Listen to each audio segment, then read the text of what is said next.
Buenas tardes, compañeros y docentes. Mi nombre es Jamie Alejandra Costa y hoy les vengo a exponer la historia de la lingüística.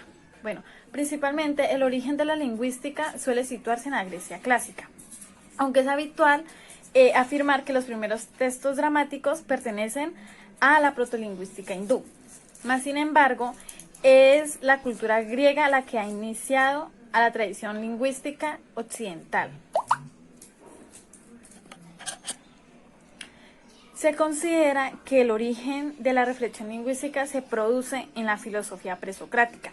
En algunos testimonios se dice que Heráclito defendió el origen divino del lenguaje frente a Demócrito, que para él en ese entonces el lenguaje era puramente convencional debido a la necesidad que tenía el hombre para comunicarse. Naciendo así, debido a esto una controversia que cruzaría toda la lingüística occidental. También se considera que los máximos propulsores de esta polémica fueron Platón y Aristóteles en la concepción naturalista y arbitraria del lenguaje, marcando el futuro de la lingüística occidental. Por otro lado, los estudios gramáticos griegos son los que establecieron las categorías gramaticales y la clasificaron en palabras tal y como los conocemos hoy en día. Las aproximaciones gramaticales de la época post-alejandrina y helenística establecen una fuerte unión entre la lingüística griega y la latina, sentando así las bases de la lingüística occidental hasta la Edad Moderna. Durante la Edad Media, la lingüística de orientación descriptiva y normativa se dedicó a seguir un modelo marcado por los gramáticos latinos.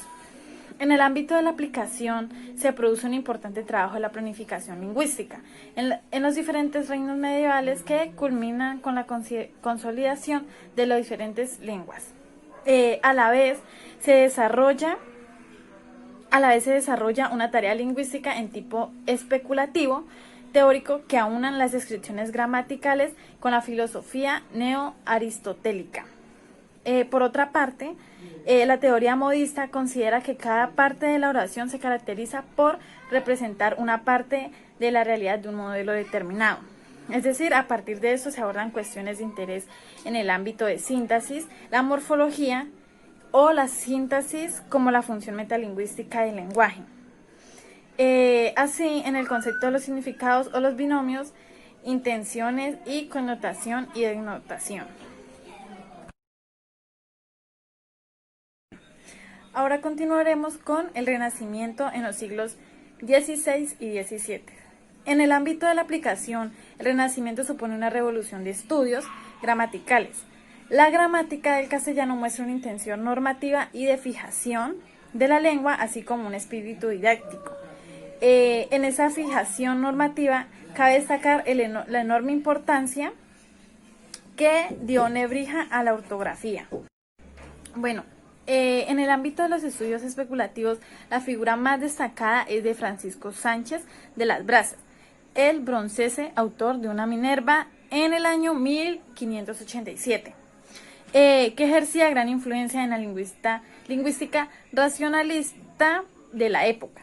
El punto de partida de Bronce no es la autoridad como en Nibraja, sino la razón, describiendo una gramática de latín que busca desde la razón de la base gramatical de las lenguas, y la corriente más importante de la época es la lingüística racionalista.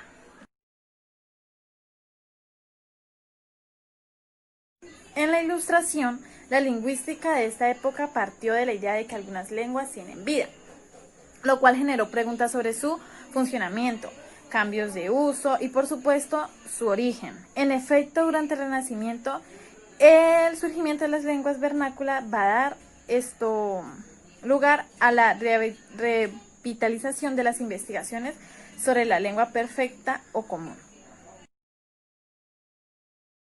La lingüística en el siglo XIX.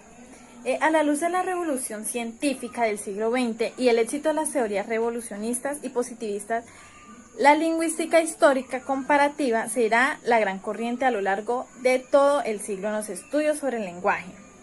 De los estudios históricos comparatistas proceden las primeras investigaciones de tipo científico sobre fonética, así como la formulación de sus leyes de evolución fonéticas y fonológicas.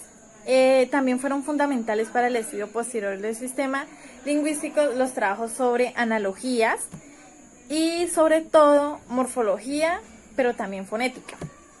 En la clasificación de las lenguas en familias y tipos, las primeras investigaciones sobre universales gramaticales las clasificaron morfológica de la lengua, aislante, aglutinantes y flexivas, que proceden de esta tendencia lingüística.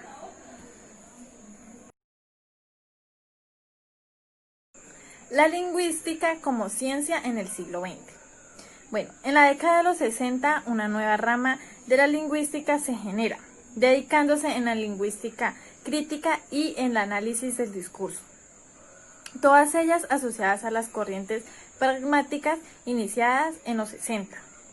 En las últimas décadas también hubo una enorme fuerza en la lingüística computacional y la lingüística del corpus, gracias al desarrollo tecnológico e informático que se produjo en las últimas décadas. Buenas tardes, compañero. Mi nombre es Jefferson Gaitán. Estoy junto a mis compañeras Katie y Alejandra dándole a conocer la historia de lingüística. Bueno, para este trabajo elegimos 4 autores que fueron los más relevantes, bueno, y se los voy a dar a conocer. Fernando Arellano.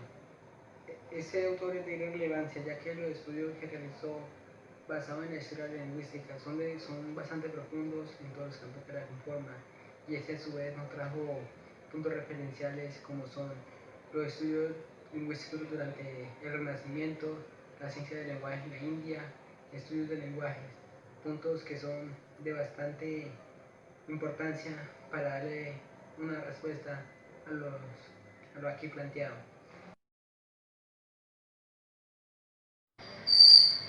Nuestro segundo autor relevante es Julián María. Este autor, en su estudio realizado a la realidad histórica y social de la lingüística y su uso, y de cómo se ha venido dando, implementando nuevos cambios en la lingüística, es de gran importancia y relevancia a la hora de nosotros buscarle respuesta a la historia de la lingüística y su uso. Ahora seguimos con la segunda pregunta que dice, ¿qué relación tienen?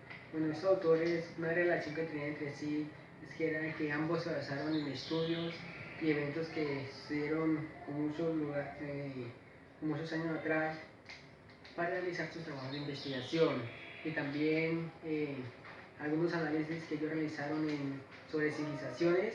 Bueno, y esto por supuesto hace que tengan una gran relación entre sí a la hora de buscarle la solución y hallarle respuesta a la historia lingüística y cómo se dio y todo este proceso. Luego de haber conocido la historia lingüística y el trabajo de otros autores que realizaron y la investigación que realizaron mis compañeras también, como ustedes lo evidenciaron, ahora les voy a dar a conocer la lingüística moderna. Pero primero vamos a ver qué es lingüística. Bueno, la lingüística es la disciplina que se ocupa en el estudio de la estructura de las lenguas naturales como el conocimiento de los propios hablantes. Es decir, que la lingüística, como cualquier otra ciencia, se centra en el estudio y explicar las leyes que mandan el lenguaje. Bueno, ahora sí, vamos a ver qué es la lingüística moderna. Bueno, la lingüística moderna se comenzó a desarrollarse en el siglo XIX. Pasó a ser una ciencia independiente, pero integrada a la semiología. Como por ejemplo, podemos decir, vete a tomar aire, abre la ventana, por favor, cállate. Bueno, esos son algunos ejemplos de la lingüística moderna. Como le mencioné hace un instante, la psicolingüística es una disciplina que se encarga de estudiar cómo se produce y se comprende el lenguaje, y por otro lado, cómo se adquiere y se pierde. Como tal, la psicolingüística es una habilidad, y esa habilidad son todas aquellas capacidades que trae el ser humano. Están relacionadas con la comunicación y que son indispensables para relacionarse en su entorno, y va el desarrollo del pensamiento, lenguaje gestual, corporal, musical, verbal, escrito, etcétera. Eso es, esa es una disciplina de la lingüística moderna que se llama la psicolingüística. Bueno, y ese era todo que le traía.